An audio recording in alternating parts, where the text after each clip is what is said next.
Emily was just 26, but the world had already left its fingerprints on her. Faint creases near her eyes from years of late nights, calloused hands from carrying plates and wiping counters, and a quiet kind of strength in the way she held herself, like someone who'd learned early on that life didn't offer handouts. She worked the late shift at a roadside diner just off Route 9, tucked away in a snow-blanketed town in the Colorado Rockies. The kind of place where winter came early, stayed late, and wrapped everything in a silence so thick, it felt like time forgot to keep ticking. The diner itself was nothing special. Peeling paint on the front door, a flickering neon sign that buzzed louder than it glowed, and cracked red vinyl booths that squeaked every time someone sat down. But inside, it was warm. Always warm. And that had everything to do with Emily. She made the place feel like home, even to people who hadn't had one in a long while.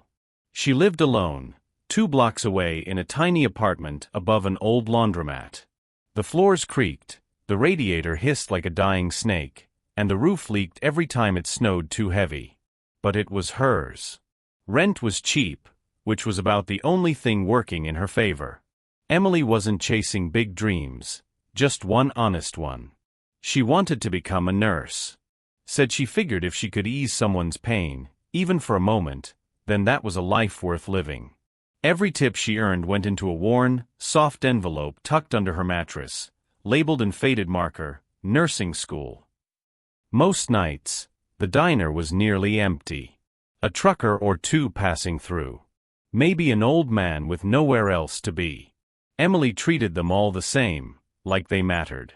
She had this quiet way of listening, like your words actually had weight, and she never rushed a conversation.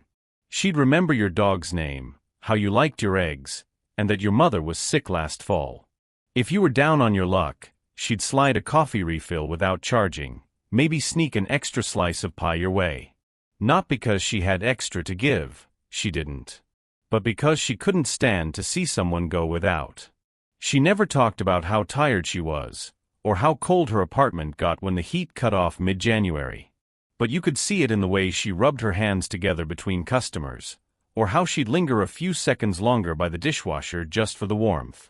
And still every night before locking up, she'd take a paper bag filled with leftover biscuits, cornbread and apple pie, and leave it out back near the dumpster, where a homeless man sometimes slept. She didn't know his name. He never came inside. But she left the food anyway, with a note once that read, "Hope this helps. Stay warm." People like Emily don't end up on magazine covers. They don't chase spotlight or applause. But if you looked closely, if you really paid attention, you'd see that she was holding the soul of that town together, one quiet act of kindness at a time. And what she didn't know, what she couldn't have imagined in all her quiet, humble routine, was that someone had been paying attention. Someone who was about to change her life in a way she never saw coming. It was the kind of night that gnawed at your bones. The snow had been falling steady since dusk, thick and heavy, blanketing the streets in a hush so deep even the wind seemed to tread lightly. The diner's old clock ticked past 10:45, and Emily had just wiped down the last table, ready to call it a night. Outside, the streetlights cast long shadows over the empty parking lot, their yellow glow swallowed by the swirling snowflakes. She was reaching to turn the open sign around when she saw it, just a flicker of movement beyond the fogged-up window. At first, she thought it might be her own reflection or a drifting clump of snow. But then it moved again. Closer. Slower. And then she saw her. A little girl, no more than 6 years old, standing barefoot in the snow just beyond the glass. Her cheeks were red and raw, her tiny hands clenched around a tattered stuffed bear missing one eye. She wore only a thin sweater, sleeves too short, and leggings that clung to her legs like wet paper. Her hair was a tangled mess, sticking to her tear-streaked face, and she looked more like a ghost than a child, frozen in place, shivering, eyes wide with something that felt like both fear and hope. Emily didn't think. She dropped the rag on the counter and rushed to the door, throwing it open so fast the bell above it rang out like a scream. The wind cut into her instantly, sharp and unforgiving, but she barely noticed.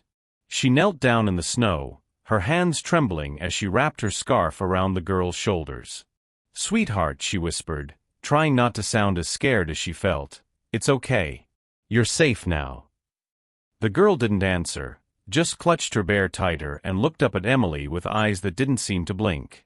Emily scooped her up without hesitation.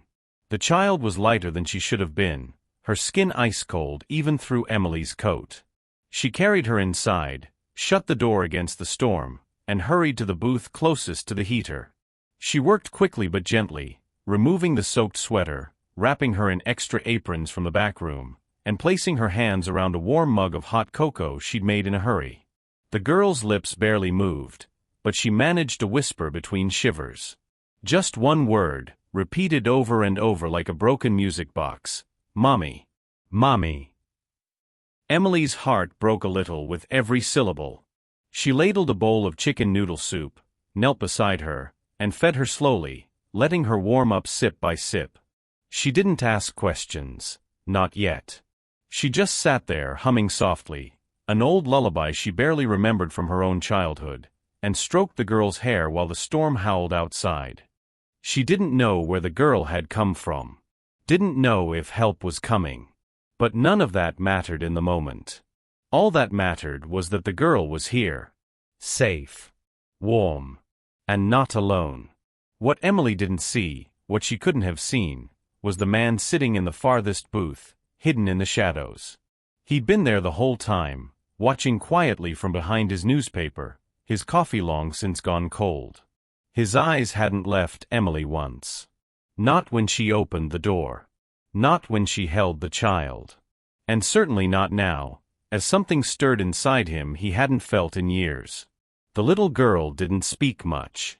She just cried softly, shoulders shaking beneath the bundle of aprons and scarves Emily had wrapped her in.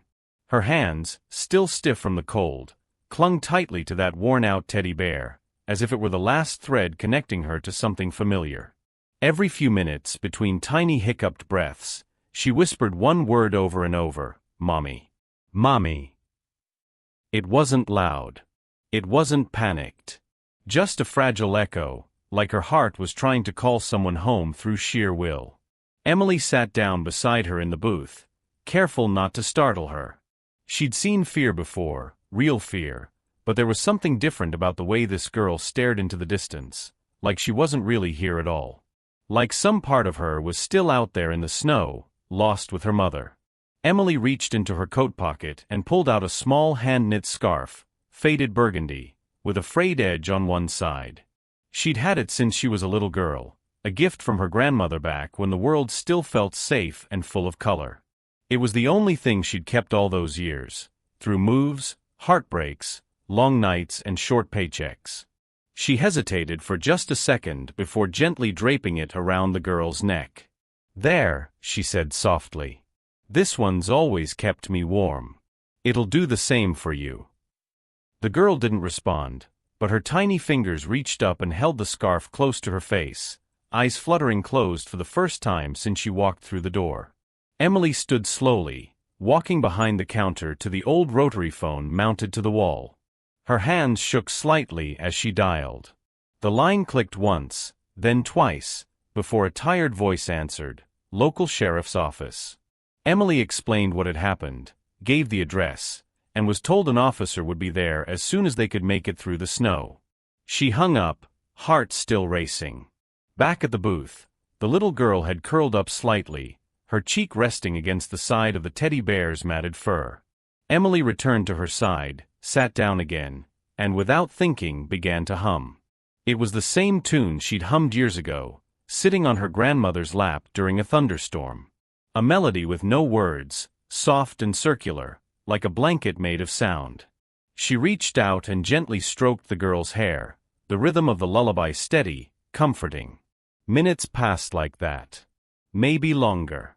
What Emily didn't know, what she couldn't have known, was that someone was watching. In the far corner of the diner, beyond the reach of the flickering lights and the hum of the heater, sat a man in a dark wool coat. He hadn't touched his coffee in over an hour. Hadn't turned a page in the newspaper that lay folded on the table. He just sat there, utterly still, eyes fixed on the booth where the woman and child sat. He had seen everything. The way Emily had run out into the snow without a second thought.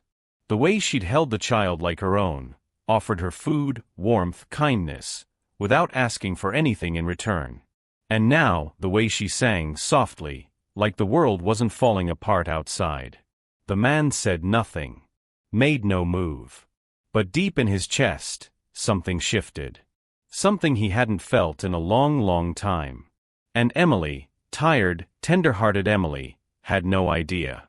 The little girl eventually dozed off, her breathing slowing, the faintest trace of peace returning to her face. Emily sat still beside her, too afraid to move, as if the slightest shift might wake the child or somehow break the fragile calm that had settled over the booth.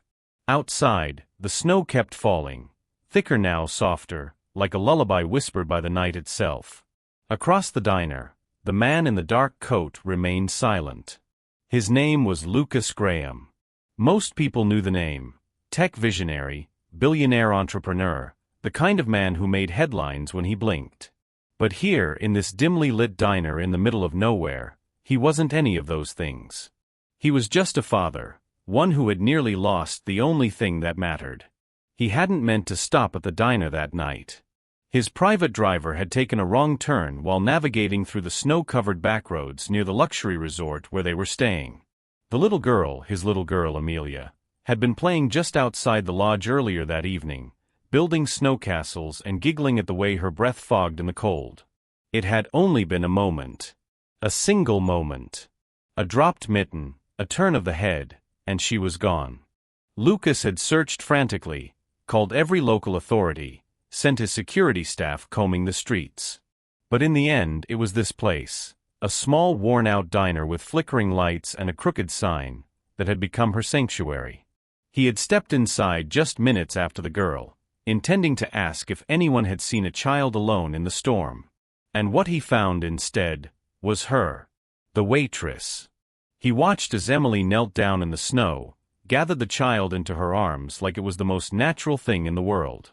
He saw the way she wrapped her own scarf around her, how she whispered to calm her, how she fed her soup one spoon at a time.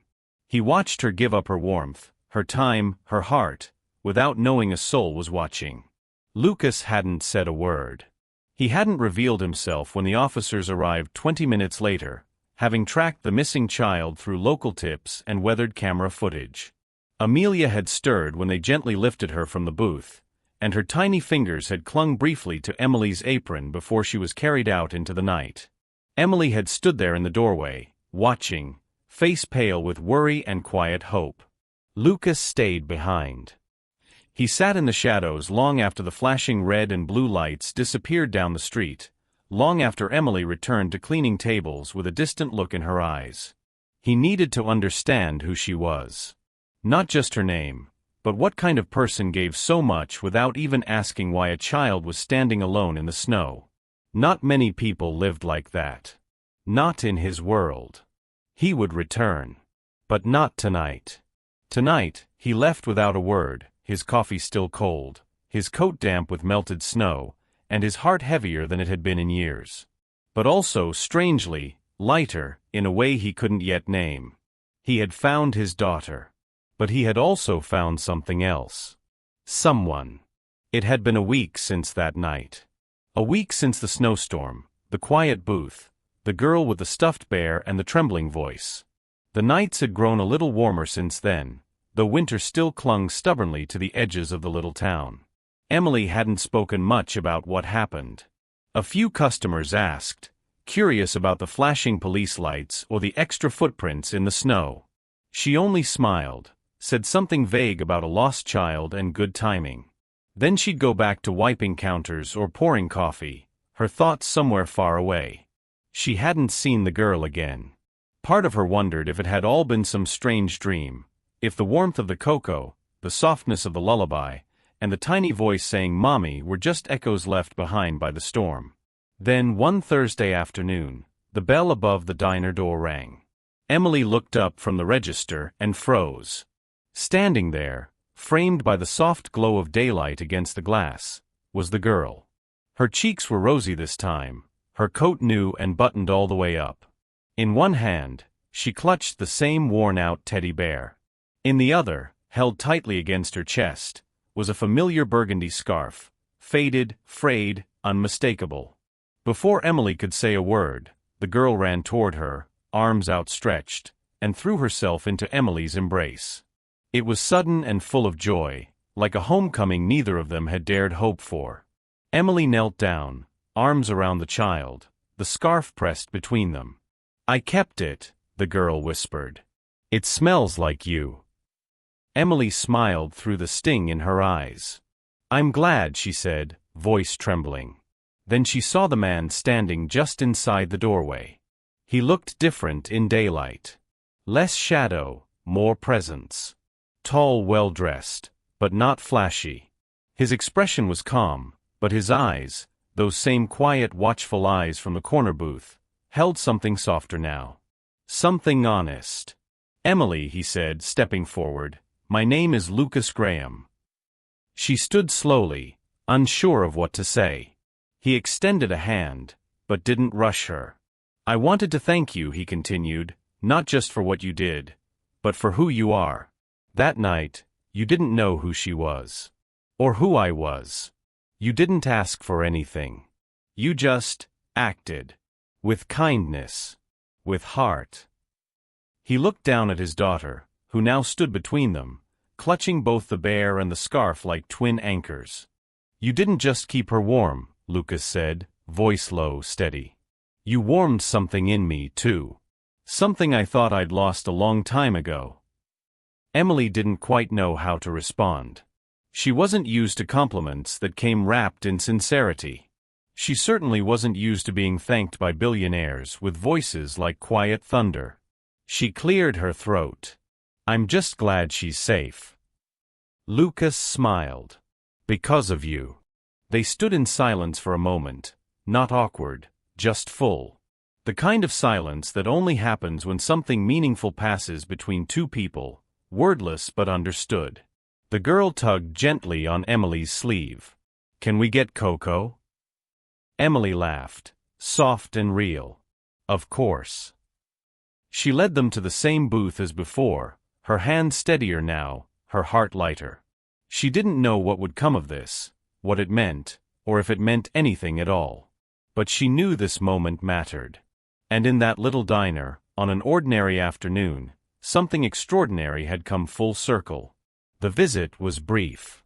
After the cocoa was finished and a few more quiet words exchanged, Lucas stood, adjusted the collar of his coat, and reached into the inside pocket. He pulled out a plain, unmarked envelope and placed it gently on the counter beside the register. "This is just a small thank you," he said, almost offhandedly. "For your kindness." Emily started to protest, but he held up a hand, his tone soft but firm. "No arguments. Please." And with that, he and his daughter made their way back out into the Colorado afternoon. The little girl turned one last time at the door, gave a small wave, the scarf still wrapped around her neck. Then they were gone, the doorbells chimed the only sound that remained in their wake. Emily stood there for a moment, looking at the envelope like it might disappear if she blinked. It was light, no heavier than a birthday card, sealed with no name, no logo, no markings of wealth or status. Just paper and a quiet gesture. She set it aside at first. Went back to wiping the counter, refilling the sugar jars, checking on the one customer left in the far booth. But the envelope lingered in her thoughts like a whisper she couldn't shake. When the diner finally emptied out and the silence settled back in, she sat down at the counter, turned the envelope over once more, and gently slid a finger beneath the seal. Inside, folded neatly, was a check. Emily blinked. Looked again. $100,000.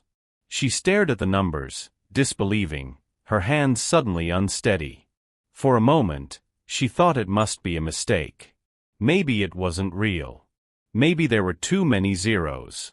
She read the amount again, then unfolded the second slip of paper tucked behind it, handwritten on thick, cream-colored stationery. It read, "I used to think kindness was a luxury. Something people put on like a coat, when the weather was right. But you reminded me that it can come from anywhere, even a roadside diner on a freezing night. You didn't know who she was. You didn't know who I was. And still, you gave warmth without asking for anything back. Please use this to chase your dream, or to help someone the way you helped my daughter. Either way, you've earned it. Thank you for reminding me what goodness looks like. LG. Emily read it twice. Then again. Her heart swelled, not from the money itself, though that would change everything. Tuition, bills, breathing room, maybe even a chance to dream beyond just getting by. But it was the letter that hit her the hardest. The thought that someone had seen her. Not just as a waitress, or a warm meal on a cold night, but as a person. A soul. A life worth investing in. She folded the letter back carefully, placed it in the envelope, and held it to her chest. No one else was there to see her smile. It was small, private, the kind of smile that's made of gratitude and disbelief and a little bit of wonder. Outside, the snow had begun to fall again, light and quiet, as if the world were tucking itself in. And inside, for the first time in a long time, Emily didn't feel like she was just surviving. She felt seen. And somehow, that changed everything. Emily didn't spend the money all at once. She used some of it to enroll in a local nursing program, something she dreamed about for years but never dared to believe was possible. The textbooks were heavy, the nights long, and the shift between waitress and student wasn't easy. But every time she walked into that classroom, she carried with her the memory of a child's voice whispering, "Mommy," and the warmth of a stranger's handwritten words telling her she mattered. But it wasn't just school. With the rest of the money, she opened a place of her own, Hot Cocoa Corner, a little cafe nestled just a block from the diner where it all began. It wasn't fancy. Second-hand furniture, hand-painted signs, chipped mugs collected from thrift stores and yard sales. But the door was always open, the lights always on, and the cocoa always hot. And if you couldn't pay, that didn't matter. Right there, etched in white paint across the front window, were the words that told you everything you needed to know. If you're cold, on the outside or the inside, come on in. People came. Not just for cocoa, but for comfort. For a place where no one asked questions, where kindness didn't come with a price tag. Teenagers walking home from school. Veterans who didn't say much but always nodded in quiet thanks. A single mother with tired eyes and 2 kids bundled in mismatched scarves. Emily knew them all. Remembered their stories. Offered warmth, 1 cup at a time. Word got around. A local reporter dropped by one afternoon, curious about the little shop with a handwritten sign.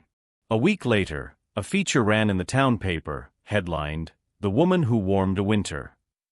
Pictures of Emily, smiling behind the counter, handing cocoa to a small boy in snow boots, spread quickly. Then came interviews, kind letters from strangers, a growing line of customers not just looking for something sweet, but something true. But for Emily, it was never about attention. She still worked the register herself. Still wiped down tables after closing. Still kept the burgundy scarf, now framed in a small shadow box by the front door, beside a tiny one-eyed teddy bear.